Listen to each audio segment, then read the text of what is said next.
Welcome friends at educational academy के इस YouTube channel में आप सभी दर्शकों का बहुत बहुत स्वागत है। जैसा कि आप हमारे वीडियो से हमारे इस यूट्यूब चैनल से यदि जुड़े हों तो आपको जो अवगत होगा कि हमेशा हम लोग बात करते हैं शिक्षा और रोजगार से जुड़ी हुई। आज इसी सिलसिले में एक और वीडियो आ रही है आपके सामने जो कि बहुत ही महत्वपूर्ण है। इस बेरोजगारी के आलम में सेंट्रल से लेकर स्टेट तक जिस प्रकार से बेरोजगारी की स्थिति यह है कि बच्चे परेशान हैं लेकिन सरकार इस पर ध्यान नहीं दे रही। इसी सिलसिले में एक और जो इम्प्रूवमेंट हुआ है कि बिहार सरकार की तरफ से कुछ वैकेंसीज आ रही है जिस पर कि हम लोगों को ध्यान देने की आवश्यकता है। वह यह है कि 14 वर्षों के बाद गृह रक्षक अर्थात होम गार्ड की जो बहाली है होने वाली है। इधर बहुत दिनों से आपने देखा होगा कि होम गार्ड की बहाली नहीं हुई है, जिसे गृह रक्षक वाहिनी भी कहा जाता है, उसकी बहाली नहीं हुई है। और इस पर बहुत सारे जो कैंडिडेट्स हैं जो इससे जुड़े हुए हैं वे तैयारी करके बैठे हुए हैं और वे इस इंतज़ार में थे कि उन्हें सरकार कब मौका देती है। तो इस प्रकार आप देख रहे हैं कि 14 वर्षों के बाद गृह रक्षा वाहिनी अर्थात जो होम गार्ड की जो सेना है, सिपाही है, उसकी बहाली होने वाली है। तो आपसे आग्रह है कि हमारे इस वीडियो को शुरू से आखिरी तक देखें तथा अपने मित्रों के साथ अधिक से अधिक शेयर करें।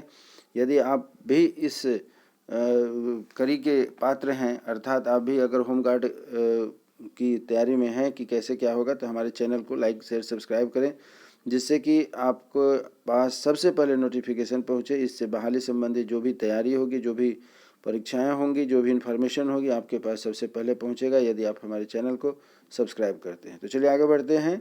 आज का जो हमारा इशू है वह 14 वर्षों के बाद गृह वाहिनी की बहाली की प्रक्रिया शुरू होने जा रही है।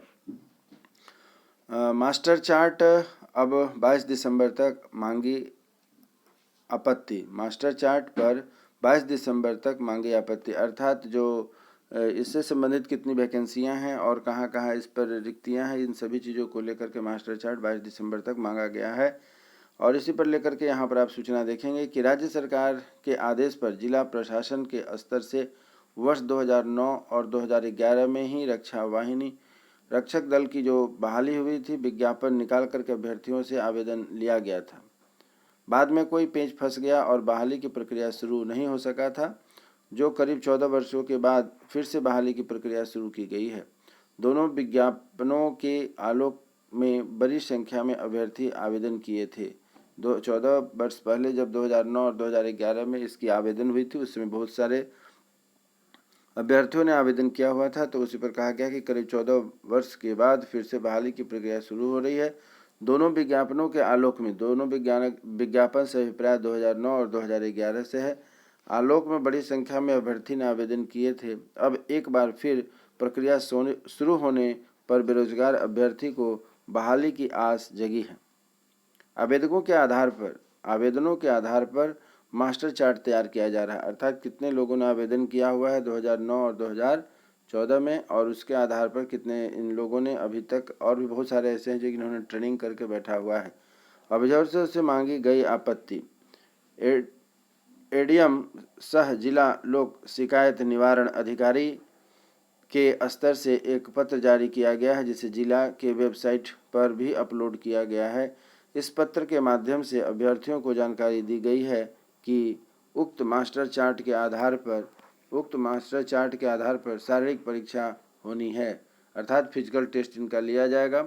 मास्टर चार्ट जिला के वेबसाइट और होमगार्ड के जिला समादेष्टा के कार्यालय परिसर में प्रकाशित कर दिया गया है अर्थात आप जाकर के आपके अपने समादेष्टा के कार्यालय में जो परिसर है उसमें आप अपने रिजल्ट को देख सकते हैं। वहाँ पर एक रिजल्ट जारी किया गया है, वहाँ पर सूची आ गई हुई है।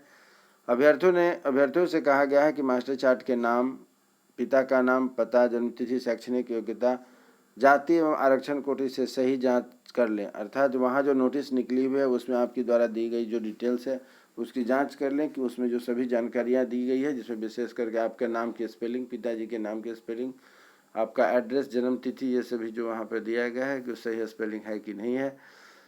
शैक्षणिक योग्यता, आपने कितनी पढ़ाई लिखाई की हुई है, डेट ऑफ बर्थ है और जाति तथा आरक्षण संबंधी जो आपकी कैटेगरी बना करके वहाँ पर जो लिस्ट निकली है उस पर आप जाकर के ध्यान से देख लीजिए कि आप में कहीं त्रुटि तो नहीं है ताकि बाद में आपकी नियुक्ति रद्द ना हो जाए। बहुत इंतज़ार के बाद आपको यह मौका मिला है।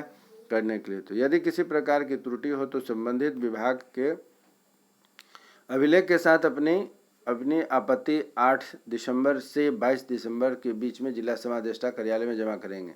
अर्थात यह कहा गया है कि आपकी कहीं पर अगर त्रुटि पाई जाती है तो जिला समादेष्टा के पास 8 दिसंबर से 22 दिसंबर तक जाकर के आप अपने इस चीज़ का सुधार करने के लिए अपने वहाँ पर लेटर दे देना है, जिससे कि उपयुक्त प्रूफ के साथ, जो कि ऐसा नहीं कि आप सीधे जाकर के आवेदन करेंगे, जहाँ त्रुटि है उसका उपयुक्त प्रूफ के साथ आप जाकर वहाँ आवेदन करें। बाद में आपत्ति पर नहीं होगी विचार। यदि आप 8 तारीख से 22 तारीख के बीच में नहीं जाते हैं तो बाद में आपकी आपत्ति पर विचार नहीं किया जाएगा। बाद में आपत्ति पर नहीं होगा विचार। एडीएम ने स्पष्ट कर दिया है कि 22 दिसंबर के बाद वाले आपत्ति के आवेदन पर कोई विचार नहीं किया जाएगा। उन्होंने कहा है कि 25 दिसंबर तक आपत्ति के आवेदनों का निराकरण कर मास्टर चार्ट को जिला के वेबसाइट और जिला समादेष्टा के कार्यालय के सूचना पट्ट पर प्रकाशित कर दिया जाएगा और इसी के आधार पर अभ्यर्थियों की शारीरिक सक्षमता की जांच होगी। तो इस प्रकार आप देख रहे हैं कि 14 वर्षों के बाद सरकार जो है कि चाह रही है कि गृह रक्षा वाहिनी अर्थात होम गार्ड जो सिपाही होती है उसकी बहाली पर कुछ किया जाए। तो यदि आप इस विभाग से जुड़े हुए इच्छुक व्यक्ति हैं, आप इस विभाग से जुड़ी हुई जानकारी चाहते हैं, तो आप हमारे इस चैनल को सब्सक्राइब करें तथा अपने जो मित्र हैं जिन्होंने अभी तक रक्षा वाहिनी से संबंधित जानकारी ट्रेनिंग किया हुआ है उन सबों को यह शेयर करें ताकि वह लोग भी अपने इस त्रुटि को देखें जा कर के कि जो वहाँ समादेष्टा के यहाँ रिजल्ट निकला है, और विशेष कुछ और जानकारी के लिए हमारे साथ जुड़े रहें। चलिए, उम्मीद करता हूँ कि आप स्वस्थ रहें, मन लगा करके पढ़ाई करें, इस बेरोजगारी में रोजगार के लिए संघर्ष करते रहें। ईश्वर आपकी लंबी उम्र की शुभकामना के साथ कि आप हमारे साथ इसी तरह वीडियो से जुड़े रहेंगे। तब तक के लिए जय हिंद।